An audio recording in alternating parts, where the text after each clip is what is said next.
Welcome to This Explainer. Okay, today we are tearing into a really massive concept, the architecture of business excellence. We're going to unpack Jim Collins' absolute classic research on how organizations, and honestly individuals too, manage to transform totally ordinary performance into exceptional, long-lasting success. If you've ever found yourself wondering how some groups just seem to break the mold and completely leave their competition in the dust, well, you are definitely in the right place.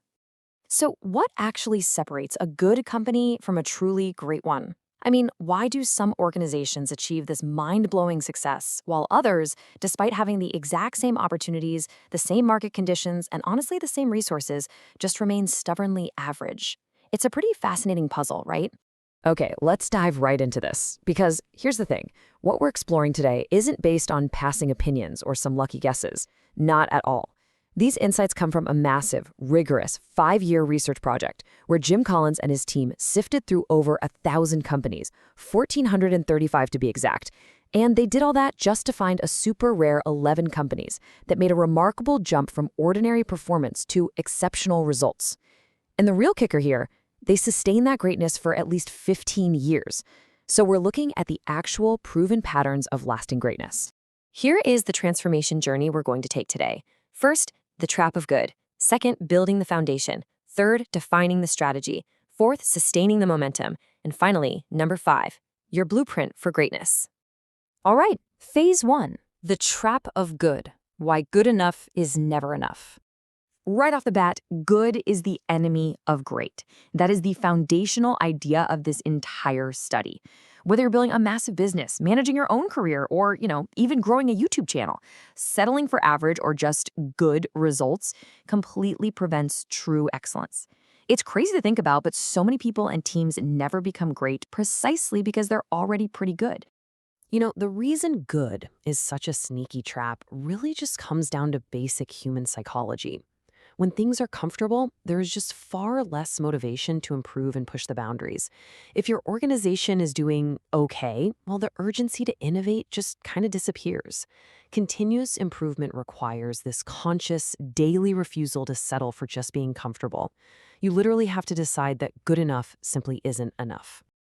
Moving right along into phase 2, building the foundation, leadership and teams.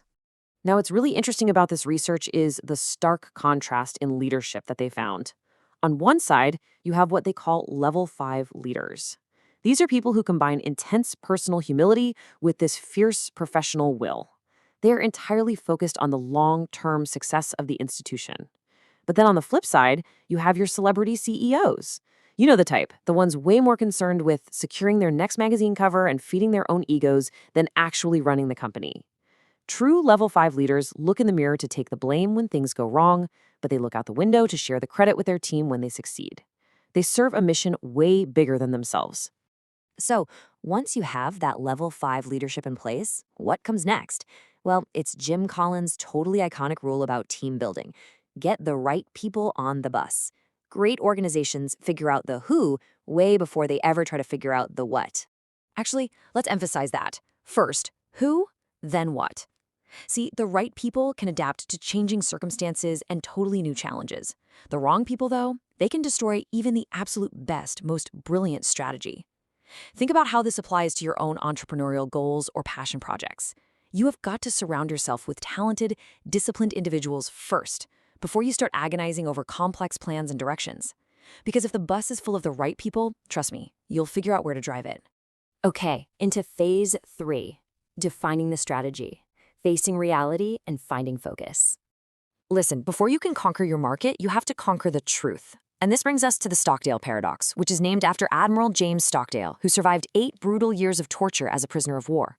It is this incredibly delicate balance of acknowledging the difficult, brutal truths about your current reality, while simultaneously maintaining this absolute, unwavering faith that you are eventually going to succeed.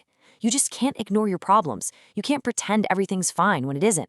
Real growth begins with truth. And great companies master this wild balance of harsh reality and boundless optimism. And this brilliantly illustrates how organizations find their focus once they face reality. It's called the Hedgehog Concept. It's based on this ancient parable where the fox knows a whole bunch of clever things, but the hedgehog just knows one big thing. Basically, great companies don't go chasing 100 shiny opportunities. Instead, they find the intersection of three pivotal questions. Number 1, what can you be the absolute best in the world at? Number 2, what are you deeply passionate about? And number 3, what drives your economic engine? When you find the overlap of those three exact things, you have found your sweet spot. You just focus relentlessly on that one thing you can do exceptionally well. All right, on to phase 4, sustaining the momentum, discipline, and the flywheel. You know, a truly great organization operates on a culture of discipline. But here's the crazy part. A culture of discipline actually requires fewer rules and way less bureaucracy. Greatness doesn't need constant, over-the-shoulder babysitting. When you have self-motivated people working within disciplined, consistent systems, you create lasting success.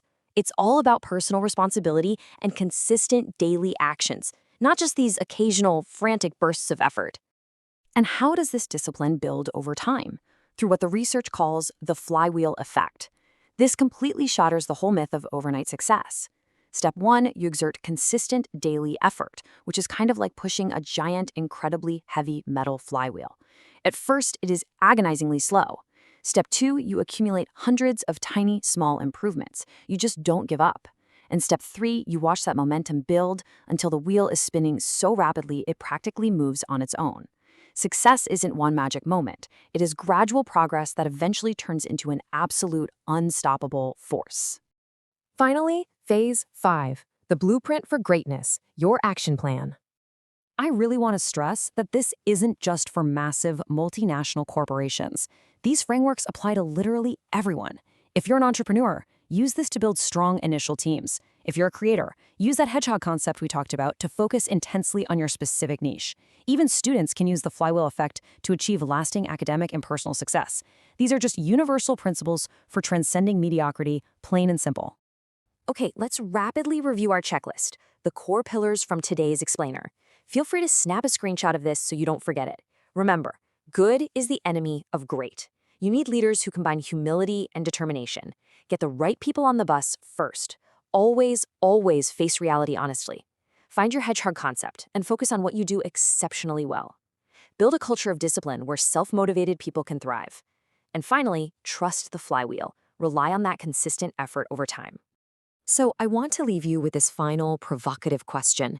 Which of these lessons actually impacted you the most? I mean, which of these principles is missing from your own organization or even just your own personal life right now? Take a second to really reflect on your journey. I highly invite you to start applying these principles today. Don't settle for good, go build something truly great. Thanks so much for learning with me today and keep exploring to find your excellence.